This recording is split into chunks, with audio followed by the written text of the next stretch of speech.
Bismillahirrahmanirrahim. Assalamualaikum warahmatullahi wabarakatuh. Waalaikumsalam warahmatullahi wabarakatuh. Alhamdulillahilladzi faqqaha fid-dini man istafahu minal ulama'il a'lam alladzi ja'alahumul kawakiba yahtadi bihalakidz dhalam. Asyhadu an la ilaha illallah wahdahu la syarikalah wa asyhadu anna sayyidana wan nabiyyana Muhammadan abduhu wa rasuluhu la nabiyya ba'dah. Allahumma salli wa sallim wa barik ala sayyidina Muhammadin wa ala alihi wa sahbihi ajma'in, amma ba'du.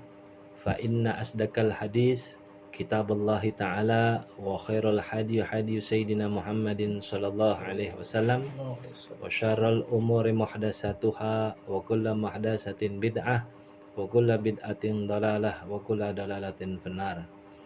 Wa bis sanadil muttasil lil imamil muallif rahimallahu ta'ala wa naman naf'a bihi wa bi barakati ulumihi fi daraini amin. Allahumma aftah alaina futuhal arifina bihikmatik wa ansur alaina rahmatak wa dhakkirna ma nasina wa 'allimna ma jahilna ya dzal jalali wal akram.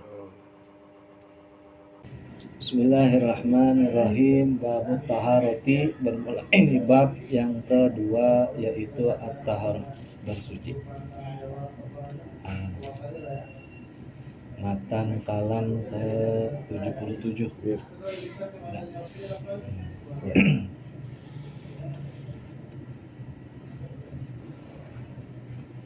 Jadi masuk pada malam ini bab tentang toharo. Jadi masuk toharo itu maknanya bersuci, karena pentingnya bagi kita ini manusia itu bersuci itu menggambarkan bahwa manusia itu makhluk yang mulia. Jadi barang yang mulia itu kan kudu dirawat, zahir dan batin. Nah, secara zahir itu dengan bersuci. Yang kita bahas di sini ada karena fikih. Jadi pembersihan itu pemberian zahir. Gitu. Kalau zahirnya bersih, umumnya gitu, insya Allah mah ikut bersih dalamnya gitu. Karena apabila tidak bersih, nanti akan ngaruh ke yang lainnya. Nanti kita jelasin satu persatu ya. Wa innama yasihu tadhirun bima utlik. Wa innama, dan hanya saja, bahwasanya itu bersuci, yasihu itu sah, tadhirum bima utlik, yaitu bersuci dengan air yang bersifat mutlak. Jadi kalau air yang mutlak itu kalau dulu ngaji Sapinah tuh, ya kan? Air mutlak tuh kan air yang suci mensucikan. Kalau di Sapinah dulu tohurun mutahharun, airnya suci dan dipakai untuk bersuci, untuk mensucikan. Tohurun mutahhar. Karena ada air nanti tohurun ghairu mutahharun. Nah, itu dulu pelajaran yang waktu itu loh, kitab Sapinah waktu itu. La mustakmali, yang bukan air mustakmal. Mustakmal itu air yang sudah terpakai. Tapi hukum mustakmal bisa jatuh apabila terpakainya itu dengan sabab bersuci yang hukumnya wajib gitu. Jadi kalau ada air 1 ember, kan kurang dari 20 tuh, atau 1 apalah gitu ya, kurang kan, dipakainya bukan untuk perkara ibadah. Maksudnya ibadah tuh perkara wudhu atau perkara mandi wajib, jadi habis enggak, ini sekedar dicolek aja atau dipindahkan air itu, tangan ibu jari atau jari sebagian itu masuk ke dalam air yang 20 itu, lalu dipindahkan. Apakah air itu mustakmal? Bukan. Karena yang menjadikan mustakmal itu apabila telah terpakai atau terjatuh air bekas daripada bersuci, yaitu wudhu atau mandi junub gitu. Jadi kalau ada air seember nih, kita nggak ada apa nih, nggak ada gagangnya, jadi kan bawahnya begitu tuh, kebetulan jempol masuk, apakah itu mustakmal? Nah, itu nggak usah, karena bukan dipakai untuk menyengaja untuk bersuci. Kan nggak mungkin kita bersuci jempolnya, nggak mungkin gitu. Jadi seperti itu. Itu yang telah dipakai untuk bersuci yang wajib seperti wudhu dan mandi janabah. Wala bila dan bukan air yang keruh. Keruh itu air yang kotor, keruh. Bersih tapi keruh, air belum keruh tapi keruh gitu, warnanya keruh. Bitahirin mukhalitin, berubahnya itu dengan sesuatu tagayyara itlaqal ismu ghair, berubah dengan sesuatu yang suci dan bercampur yang mana perubahan namanya itu tersebut. Jadi kalau air dia berubah nih, air dari air mutlak bercampur dengan sesuatu sehingga berubah tuh nama air itu. Airnya bersih, cuma namanya berubah. Seperti umpama kalau kita ziarah tuh kan beli air di botol tuh, air mawar kan. Itu kan air juga tuh. Bersih gak? Bersih. Cuma nggak bisa, udah bukan dibilang air mutlak. Karena namanya sudah berubah. Namanya air mawar. Atau air yang sudah dicampur dengan kembang. Ya, orang dulu nggak punya sampo. Orang dulu zaman kerajaan kan nggak punya sampo. Mereka tuh kalau mau mandi wangi dia naburin kembang. Nah, taburan kembang itu nggak bisa dipakai untuk bersuci. Yang pembahasan di sini kan bersuci. Berarti kita nanti berbahas itu perihal wudhu dan mandi junub. Jatuhnya kan ke situ. Gitu. Atau pembersihan daripada najis gitu. Nah, seumpama ada orang iseng gitu, karena mungkin pengantin gitu kan, biasanya paginya kan banyak kembang-kembang tuh, sayang nih gitu kan, yang rombeng-rombeng itu yang dia sayang nih buat mandi gitu ya. Nah, dipakai itu setelah mandi junub, nggak boleh. Kembangnya ditumpahin ke kolam, dibuat mandi junub, dia sama suaminya nggak boleh karena udah berubah gitu. Asal airnya udah berubah, pas dicium gitu, bak atau yang mandinya itu udah bau kembang. Nah, itu udah bukan air mutlak. Boleh dia pakai, tapi nanti dia wajib bilas dengan air mutlak. Coba nih, mandi wajibnya dulu, mandi wajibnya dulu nih pakai air biasa. Bisa shower, mungkin sekarang malah lebih enak gitu kan, air nggak susulit dulu. Pakai shower cetek, rata semua pakai air biasa. Kalau pakai sabun nggak boleh. Syaratnya sabun itu harus hilang, semua busa itu. Gitu. Itu Imam Romli itu nggak boleh. Kalau Imam Romli, mazhab Syafi'i juga. Kalau kita mandi wajib, supaya kita itu hilang kekhawatiran, ya kan, kekhawatiran mandi wajib kita. Syaratnya mandi wajib kan selanil ma ila jami'il badan, itu mengalirkan air ke seluruh badan. Nah, yang dimaksud air itu adalah air mutlak, bukan air yang sudah berubah nama atau mengalir sehingga berubah kemurnian itu air dengan adanya wangi. Semua pakai sampo dulu, terus dimandi nih, ya kan? Nah, itu janabah atau nah itu ghusl rafil adasil akbar, ya, min jami' abadani hafadzulillahi ta'ala, dibilang gitu, dikocor. Itu kalau masih ada di telinganya itu busa apa ya, sampo atau sabun, nggak sah itu. Berarti kondisi telinga itu belum kena air mutlak. Kayak gitu. Jadi kebiasaan adat kita itu kadang-kadang belum mandi, ntar belum beli sampo, enggak, gue belum sampo nih, nggak ada urusan. Yang disebut itu mandi janabah itu airnya mutlak, nggak memerlukan sampo, nggak memerlukan sabun. Apabila ada kotoran, bersihin dulu kotorannya.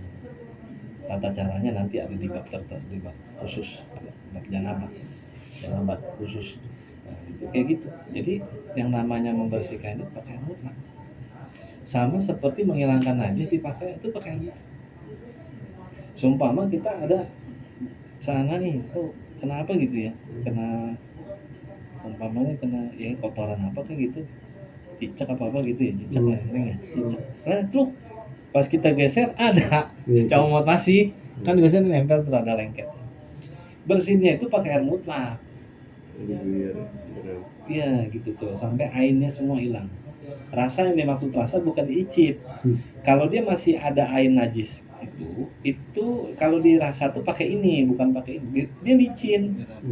Kalau licin itu kotoran unsur kotoran tuh masih ada, entah getah atau itu masih ada getahnya kotoran. Tapi kalau digisin, nah ada keset seperti kita ngusap bahan kita sendiri, itu berarti airnya udah hilang, air rasa semua udah hilang. Sah deh tuh, walaupun masih kondisi basah, belum kering, asal pakai air mutlak.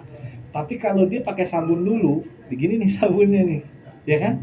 Diginiin sabunnya. Nah itu kan sabun sama najis nyatu tuh, ya kan? Dicampur kan, baru dibilas. Pas dicium masih bau sabun. Nah ini ada dua pendapat. Kalau Imam Badlawi itu sah, karena bisa jadi wangi sabunnya itu memang kuat.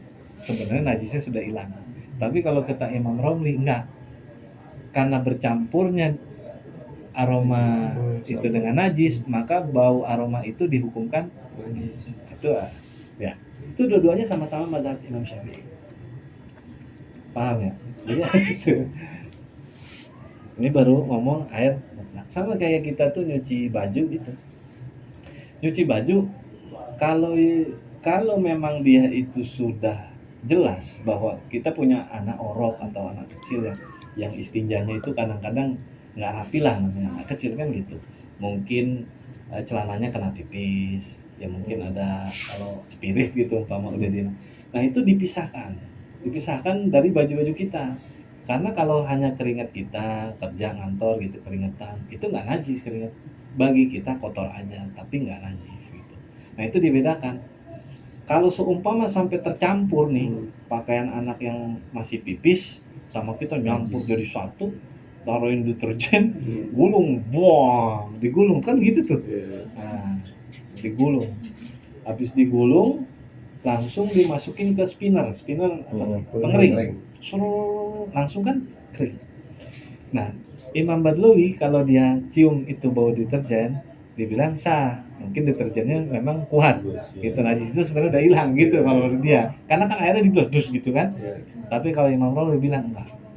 Karena dia menyatukan antara najis dengan deterjen, maka bau deterjen itu udah termasuk mutan najis. Udah terkena. Tinggal pilih dah. Mau yang mana? Jadi kalau yang bagus tuh sebenarnya gini. Kalau seandainya sudah menyatu anak usia kecil gitu anak kita dengan pakaian kita, yang kita tahu dia kadang tuh pipis sembarangan, kadang-kadang masih pipis di celana, kita nggak tahu masa kita udah ketumpuk mana tahu deh tuh yang mana. Nah itu udah sumpah masuk deterjen masuk, jangan langsung lari ke spinner, bilas dulu, bilas pakai air mutlak, pakai air kocor, air ngalir, baru dari situ kalau mau ditambahin masukin ke pewangi boleh, mau langsung ke spinner boleh. Gitu, jadi dua perbedaan kayak gitu. Tapi kalau dia udah ketahuan kita pisahin mana nih pakaian yang najis, nah itu pembersihannya supaya tidak ada keraguan perdebatan dua ulama, mendingan pakai mutlak dulu supaya kita gampang untuk mencirikan dia sudah hilang apa belum gitu. Paham ya? Nah banyaknya tuh kenapa berpakaian, kita kan di badan kita ini ada ruh nih, ruh kita itu sebenarnya demennya yang bersih-bersih.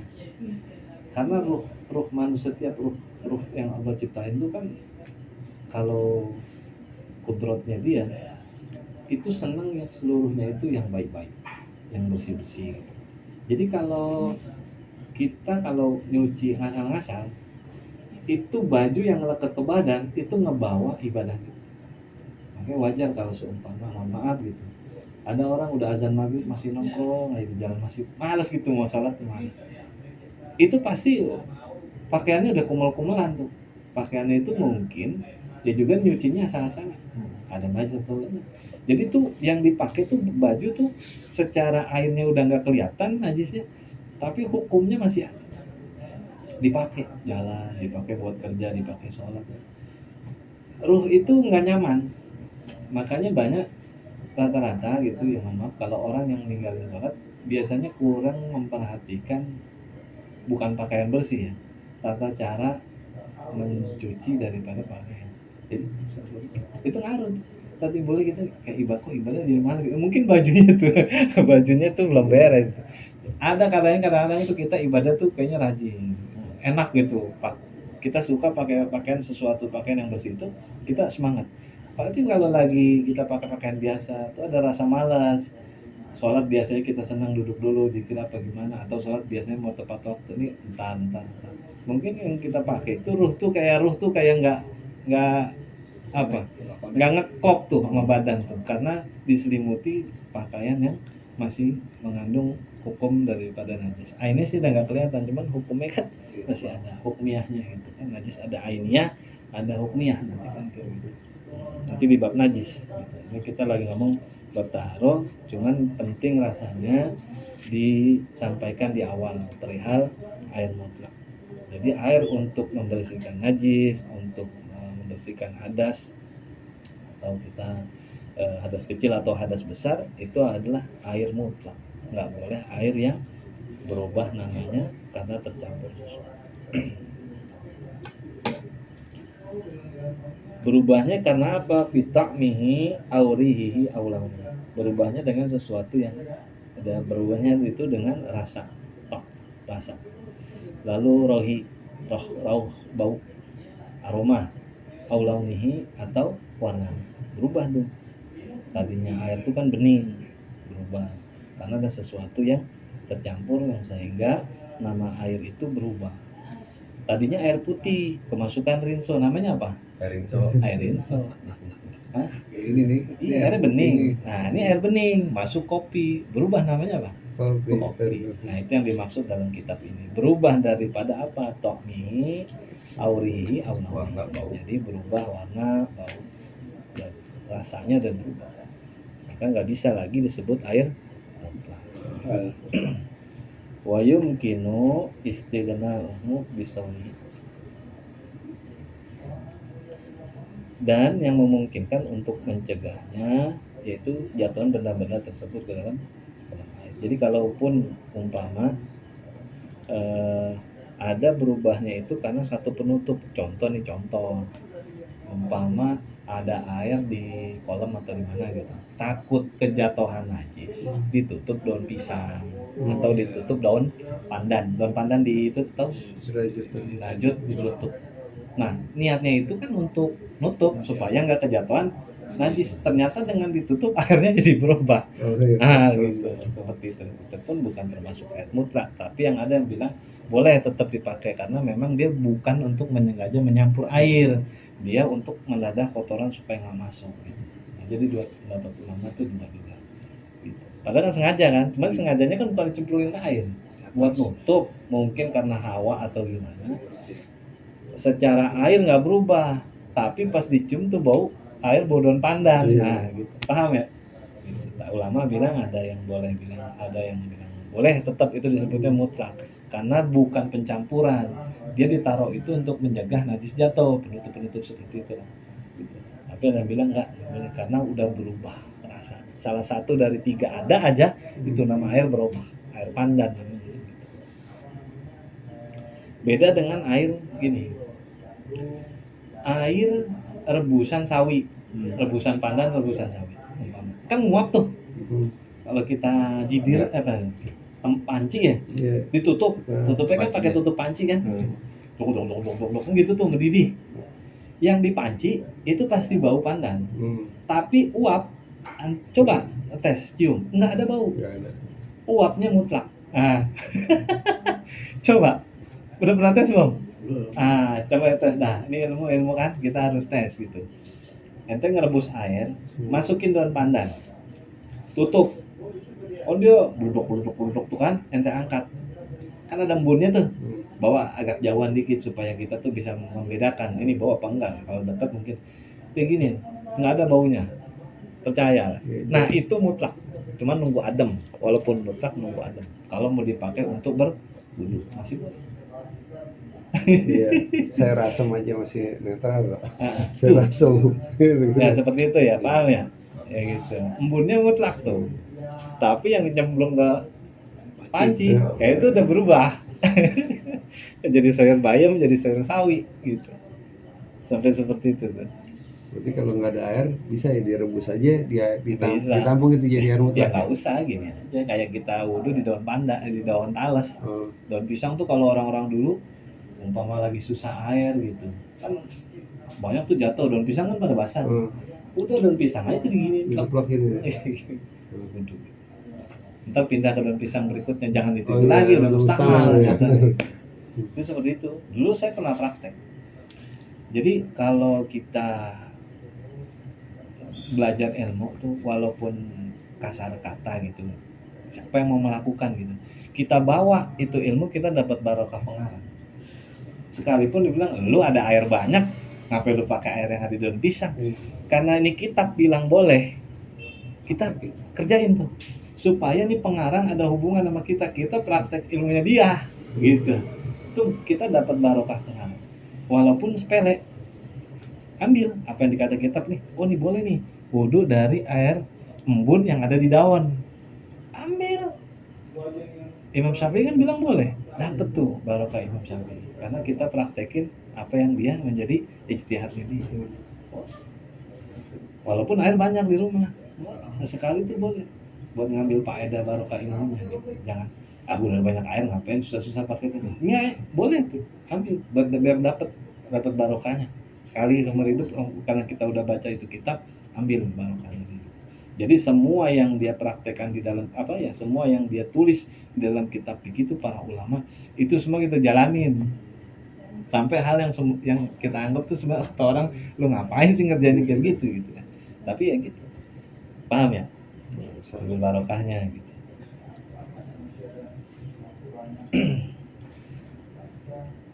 Watasni taghyiran bi'udi surbin au warokin au tuhlubin au turab. Dan dikecualikan daripada perkataan berubah itu apa itu? Yaitu karena kayu yang keras atau daun atau lumut tanah. Adanya udah emang ada sumur atau apa, kalau orang dulu tuh kan kolamnya kan nyemplung ya, wudhu tuh nyemplung, benar-benar kaki sama ini kan nyemplung. Ada pepohonan, ada daun jatuh, ada kayunya yang sudah menua masuk, ada lumut banyak di bawah, itu dikecualikan.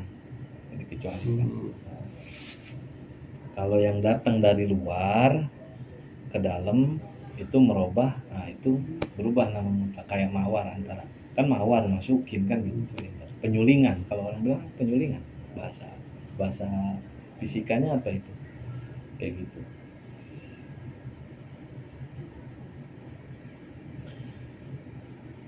Wala bima imutlakin halathu ain, dan tidak sah pula bersuci dengan air mutlak yang kejatuhan benda najasatin yang najis, wahwa biduni kulatain, yang kurang daripada 2 kulah, nggak sah juga. Udah ketahuan dah, itu namanya mutanajis tuh air. Artinya mutanajis, airnya itu terkena najis karena sabab kurang 2 kulah atau 2 kulah cuma berubah. Kalau kurang dari 2 kulah, dia mau berubah kagak kalau jatuh udah itu air sudah tidak bisa dipakai bersuci, kecuali dia tambahin lagi. Karena kurang dari 2 kulah ditambahin menjadi 2 kulah, maka hukum najisnya itu hilang. Tapi kalau dia 2 kulah kejatuhan najis, umpama udah 2 kulah airnya, nah maka dilihat berubah nggak rasanya, nggak apa gitu. Kalau nggak ada perubahan, maka air itu tetap boleh untuk bersuci. Paham ya? Sekarang kalau najisnya bening, nah ini kan permasalahan fikih gitu. Umpama air 2 kulah, kejatuhan air kencing anak yang kencingnya bening kencingnya, bukan kuning. Kalau kuning kan kelihatan, ini kencingnya bening, dia kencing seru. Umpama nih, aduh aku mau pipis mah gitu, mau pipis, kolamnya kecil gitu, atau batap yang ukuran 2 kulah gitu, atau kolam, dia pipis. Atau kolam renang, ada 5 orang masuk kencing di situ. Kencing di situ, anak-anak kecil, kamu pipis di kolam ya? Iya, aku pipis di kolam, umpama. Pas kita lihat 10 orang. Kolam renang pasti lebih dari 20 kan logikanya gitu ya. Tapi kalau 10 orang kencing, satu orang katakanlah dia kencing itu 200 ml. Ukuran aqua gelas gitu ya. Ya, kurang lebih ya. Kalau pipis. Katakanlah 200 ml. Nah, menghukumnya gimana tuh? Nah, kalau satu orang, udahlah, itu masih sah. Ngukurnya kalau kejatuhan najis yang sifat warnanya itu sama seperti air, bening gitu. Nah, itu ngukuminnya gini, apabila ada satu benda cair yang berwarna kelam seperti tinta atau apa, seukuran jumlah 10 anak kecil ini, taruhlah satu orang tuh 200 mili kali 10 kan 2 liter. 2 liter. Seandainya tinta itu dicemplungin 2 liter tinta, kira-kira kolam itu berubah ke warnanya? Nah, ngukuminnya gitu. Karena nih najisnya beningnya sama sama air. Gitu. Paham ya? Jadi jangan boleh nggak bisa. Kalau 10 orang kita harus mikir dulu. Berijtihad dulu kita tuh di situ. Nih kalau satu orang 200 ml. Ini 10 orang. Semua ngaku kencing semua di dalam kolam itu. Kolam renang rumah yang ukuran mungkin ya 2 meter kali 5 apa kali 7 gitu yang buat nyebrang begitu doang. Kalau kolam renang yang gede-gede buat atlet ya enggak, itu 10 orang gak ngaruh. Ini kolam renang yang memang ya, atau dikali gitu, tapi airnya jauh berjalan dikit ya kan, itu udah nggak ada usah dibahas, itu pasti nggak najis gitu. Ini kolam renang yang terbatas, orangnya ada 10, semua kencing, ngakunya kencing semua di situ. Maka kita harus mengambil ukuran itu apabila kencing itu dikonversi kepada satu benda cair yang berwarna, umpama tinta. Dengan jumlah 2 liter ditumpahkan ke kolam itu, kira-kira berubah gak air? Berubah, maka kuras tuh kolam. Atau jadi kuras, dimasukin lagi tuh. Ambil kuras, datang lagi yang mau. Sama seperti umpama minyak goreng, ngebersihin minyak goreng. Kita punya minyak goreng, minyak goreng, tapi si Ica mah minyak gorengnya udah poch, udah gitu ya, udah di Plastik ya? Dulu tukang minyak goreng itu dulu di Jakarta itu pakai ember. Ember asal dia mau beli baru dituangnya dulu. Terus ada juga yang keliling pakai kaleng-kaleng gitu tuh. Ingat nggak? Sembari ngereditin barang. Itu Cak. Nah, seumpama dia kejatuhan satu benda najis, umpama cicak nyemplung atau apa gitu. Nah, hukumnya kan tuh najis. Tapi dia bisa dibersihin. Bukan dibuang. Caranya gimana? Itu minyak pindahin dulu ke ember bersih. Nah, campurin sama air. Nanti minyak itu masanya dia akan di bawah. Buang dulu najisnya kecoaknya apa siapa, buang dulu yang udah mati, buang. Campurin tuh minyak sama air, diamin, tungguin, nanti tuh minyak akan berada di bawah, air ada di atas gitu kan ya? Iya. Benar. Minyak di atas. Minyak di atas. Ya. Air di bawah. Ya. Berarti bolong ini dari bawah. Bolongin. Nanti air itu akan jatuh. Habis kan? Tutup, sisa minyak tutup. Nah, tuh udah suci. Cara bersihnya gitu. Kalau cuma ngangkat doang dia tetap masih najis. Mutan najis.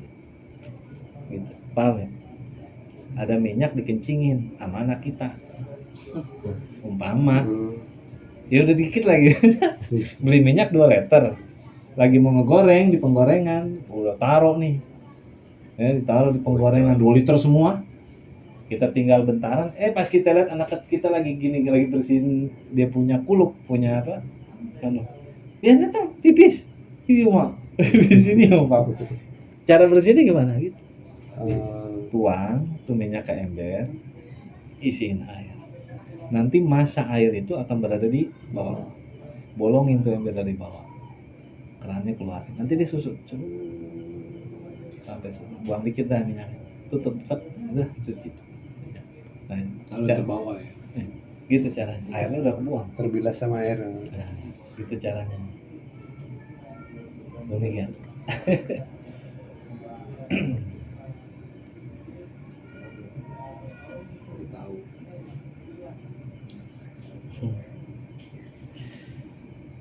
Wastas timaitan damuhu lam yasir. Dan dikecualikanlah maitan, yaitu bangkai, dan hulam yasil, yang dimana darahnya tidak mengalir, seperti lalat, nyamuk, itu kan dia tidak mengalirkan darah. Nyamuk itu punya darah karena dia itu makan, dia ngisap dari kita. Kalau seyogianya dia nggak ngalirin darah. Lalat gitu juga, darahnya tuh di kepala, lalat. Nggak ngalir ke badan. Kalau cicak itu ngalir, cowok tuh ngalir. Aula yura bitar filam mayas, atau najis yang tak terlihat dengan pandangan mata normal ketika terjadi najis itu, ya itu tadi tuh nggak bisa lihat karena sulit sama gitu. Au kulata ini biritli romli fauko samanina koriba ritli, atau air yang kejatuhan najis sedangkan air itu ada 2 kulah dengan ukuran ritel. Kalau di sini bilangnya liter, ritlin sebenarnya, ritlin di kota Ramallah. Jadi ritlin itu ukuran apa dia bilang, volume air ya, apa-apa. Nah, itu ritlin yang ngeluarin itu Ramallah, kota Ramallah. Ramallah tuh Palestina, tepi baratnya, tepi barat Palestina. Kalau kita coba cek dan buka-buka di Google itu Ramallah itu ada di mana. Itu sebenarnya Palestina cuma ujung, udah tepi barat, udah perbatasan dengan negara lain. Gitu. Nah itu 2 kulah menurut timbangan ritelnya Ramallah itu 80 ritel. Gitu. Lebihnya paling 1. Gitu. Au kulataini beda au kulataini bida maski hiya thamanu artalin atas ba'da miyah.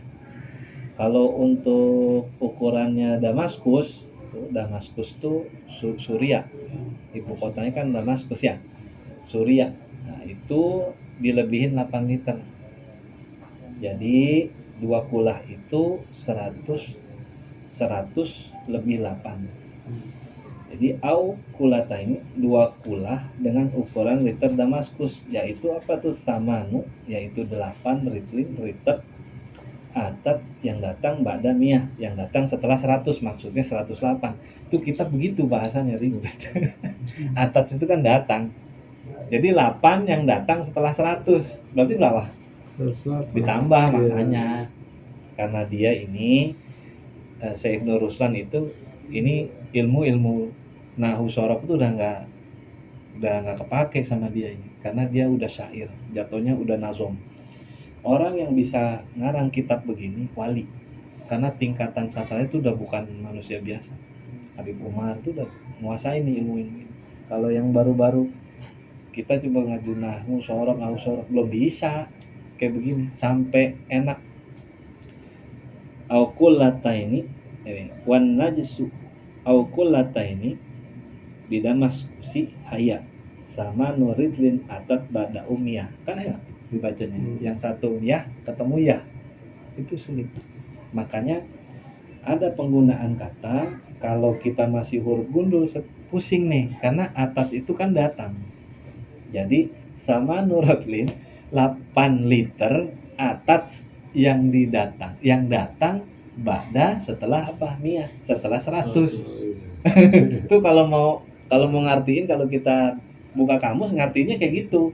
Cuman karena ini pemahaman penulis sudah dipermudah nih sama juru terjemah. Jadi 8 setelah 100, maknanya 8 liter untuk Damaskus. Skala Ramallah berapa tadi? 81 liter, 80 atau lebih dari 1, 81 liter.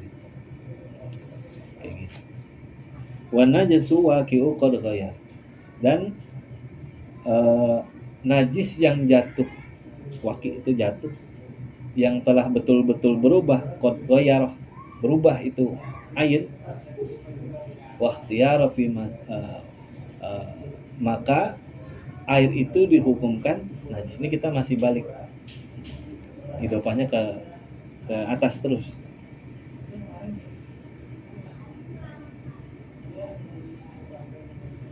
Wa ikhtiyara fi musammasin la yukrah. Dan sebagian ulama berpendapat bahwa air yang musyammas itu yang disinari matahari, kejemur gitu. Jadi kalau jam sekian dia kejemur, nanti sore udah enggak gitu. Nah, waktu di kitab Safinatun Naja itu nggak boleh dipakai air musyammas. Tapi di kitab Zubat boleh. Boleh. Asal makainya jangan benar-benar lagi johor. Seumpama itu air terkena matahari kan di waktu zuhur. Pas asar udah nggak kena, kan udah adem tuh. Boleh dipakai. Gitu. Itu kekayaan kita punya ulama. Jadi kita kalau kita variasi begini banyak, jadi kita nggak ini. Oh, ada yang bilang boleh, oh ini kitabnya ini gitu. Jangan diperdebatin. Semua itu masuk ke kelompok Imam Syafi'i semua. Bermazhab Imam Syafi'i, ulama-ulama walaupun dia beda pendapat, tetap itu masih mazhab Imam Syafi'i. Jadi enak pandangan kita tuh lebih banyak. Wa in binafsihi tafa tagayyar. Dan apabila berubahnya itu hilang dengan sendirinya, au tagayyuru atau wama atau ditambahkan dari berubahnya itu ditambahkan air. Tambahin air lagi tuh. La kaza'ronin, bukan dengan menambahkan sesuatu zat seperti japaron umpama.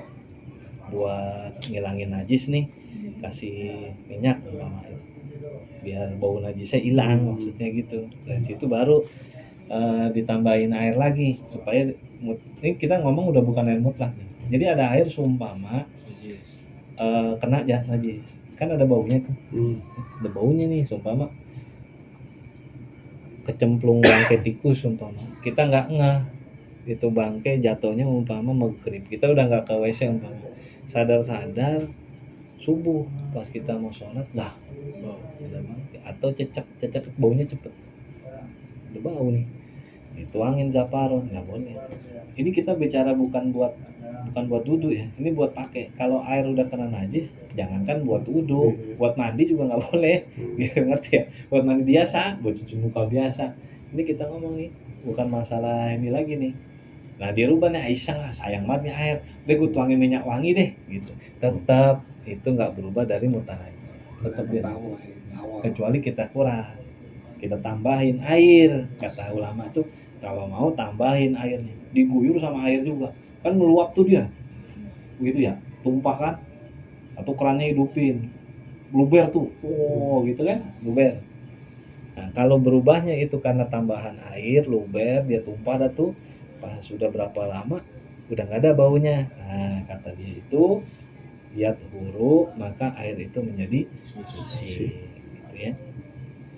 Wa kullu mastumila fi tadhiri, dan segala air yang dipakai untuk bersuci yang wajib, fardin yang wajib, wa qala laisa bitu.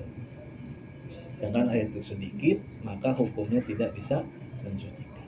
Jadi kalau air yang udah mustakmal kurang dari 2 kulah udah dipakai untuk bersuci, berwudu atau mandi janabah, maka tidak boleh lagi dipakai untuk bersuci.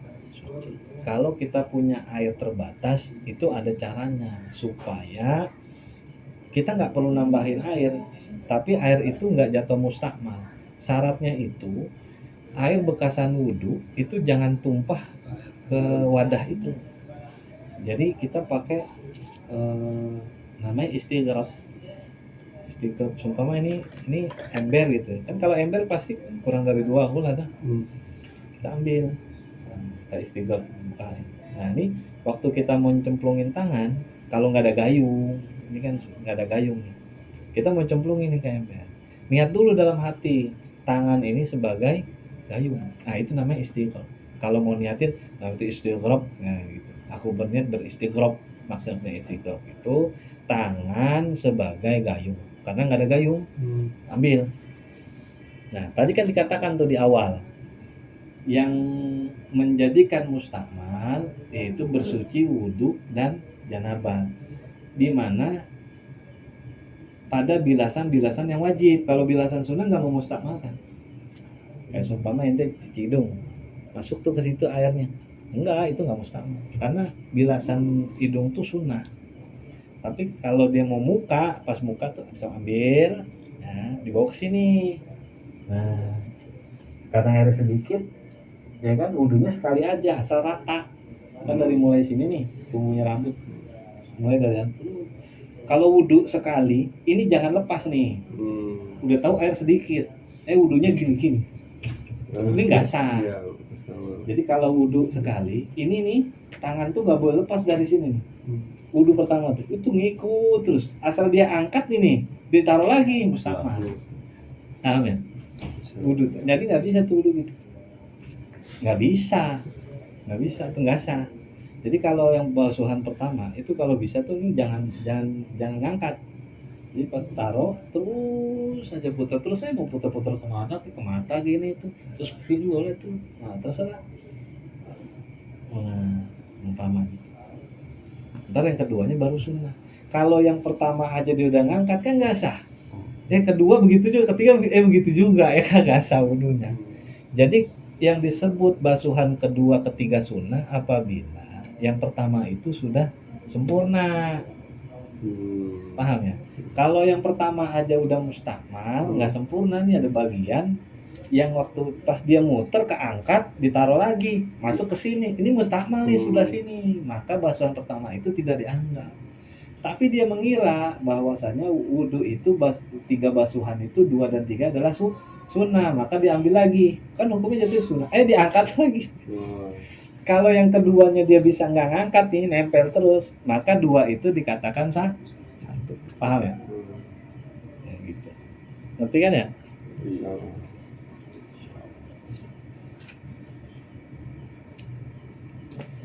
Udah malam nih. Udah 1 bab dulu deh ya.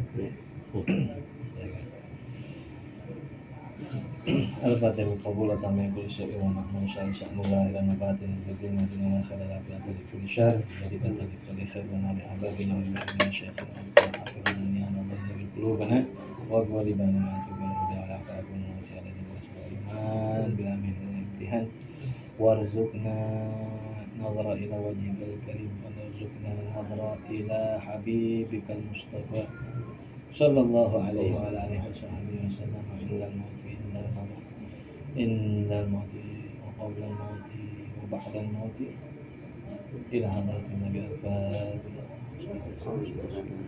بسم الله الرحمن الرحيم.